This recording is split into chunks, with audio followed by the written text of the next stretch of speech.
circle thing there. That's your spinal canal. Okay, so we use our Ringer's lactate. This is Ringer's lactate to remove the excess blood and your to keep the muscle fresh. So that is the role of your Ringer's lactate.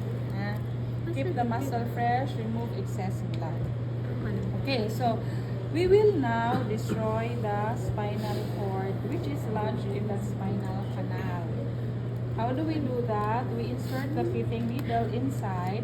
Dili na mo kinahanglan mangusog umayo ha, because your spinal cord is actually very soft. So we just insert that needle there and then it's done. So when he is inserting the fitting needle into the canal, take a look at the lower extremities. No?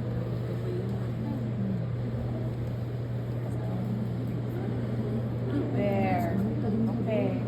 So, okay. Og di na siya mo ana, wa mo kasunod sa lungag, ha? You should when you pit the spinal canal, it should be accompanied by movement of the lower extremity. So, you have to check, no, if you have destroyed your spinal cord, and the way to do it is checking for the scratch reflex. So, how do you do your scratch reflex? How do you do your scratch reflex? You pinch your toes and you pinch your toes and pull, and if it is present, what will the frog do? Withdraw, or it will adapt, no? Okay, withdraw or it will adapt. Now, if it's absent already, wala na, because it's flaccid already. So when it's already flaccid, it means that you have already destroyed the spinal cord. Okay. So you're done. You have already destroyed the spinal cord. You have already done complete fitting. Question: is the frog alive or dead? Alive. Still alive. So if you open your heart, of course, eventually it will bleed to death. No, but at this time, if you will open slowly. But good thing, it does not feel the pain anymore. No?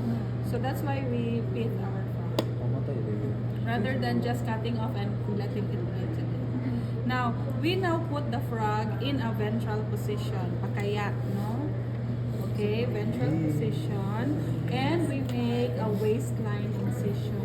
So through the skin only, we cut the skin on the waistline of the frog.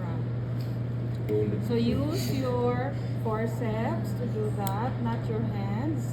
And if you have noticed, the skin on the ventral portion is very loose. Loose kayo siya. So meaning to say, sayon ba siyang bilahon later? It's easy to pull it off later. Okay? But the skin on the dorsal side, take a look at the difference. That's so loose, no? But on the dorsal side, it's very adherent to the fascia and the muscles. Diba? Okay. Why am I trying to point this out? Because later on, you will need to undermine the fascia, the cut off the fascia underneath the skin, no? On the dorsal part, in order for you to be able to remove the skin later on. Okay. So si Chris is now trying to undermine, okay, the fascia that is causing the adherence of the skin to the muscles. Okay. You have to go really down, abot sa lubot. Because that part is difficult to pull, so when you pull later on, the skin will tear. Okay, so we want the whole thing removed. So make sure that you really remove the adherence, the fascia below. Apil ang lubot ha. You have to work on the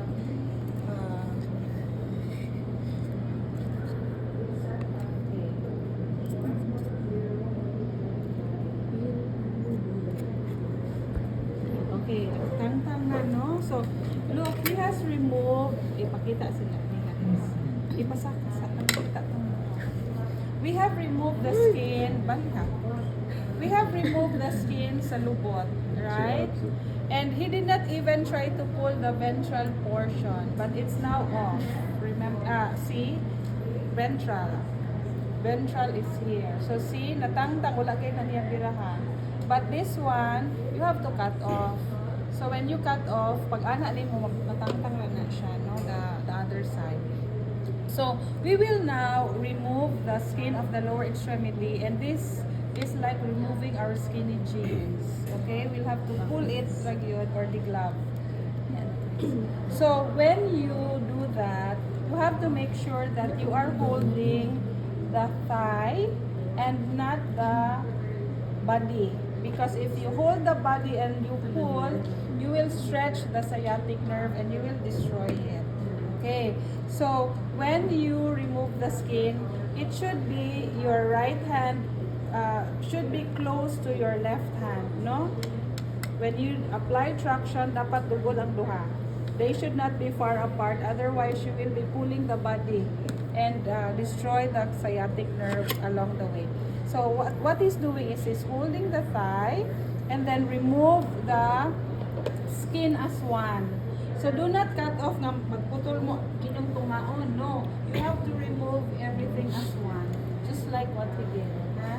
So he now will pull the skin, mangusog, because that is adherent. The skin is also adherent to the muscle in the lower area. So, oops, mangusog ka. There. So no need to cut anymore, no? What you did, no cutting of the skin. Ang skin lagi was just cut on the midline. And then the fascia was undermined. No cutting of the skin. And then pulling na lang. That's just what you will have to do. Okay, so we now have a lower extremity that's devoid of skin. The next thing that we will do is find the sciatic nerve. Okay, so where is your sciatic nerve? Tip. You will have, when finding the sciatic nerve, you will have to put your frog on a dorsal position. Can you have ventral down when we started cutting? Now we have to put it on a dorsal position. Why? Because that is where you will find your sciatic nerve. You will never find it if you put the frog ventrally. It should be dorsal or in prone position. Now, another thing that you have to do is you will have to find the landmarks here. Unsa may atong landmark here? Now, take a look at the frog here. You have two shiny structures here, di ba?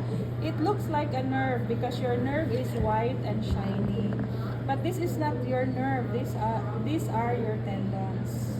Okay, but you can use these tendons as your landmarks. Yeah, very good. So, your tendon actually is at the middle of two grooves. You have your upper or outer groove, canal, no, sa muscle, and beneath this tendon is another groove. Actually, mas adherent siya.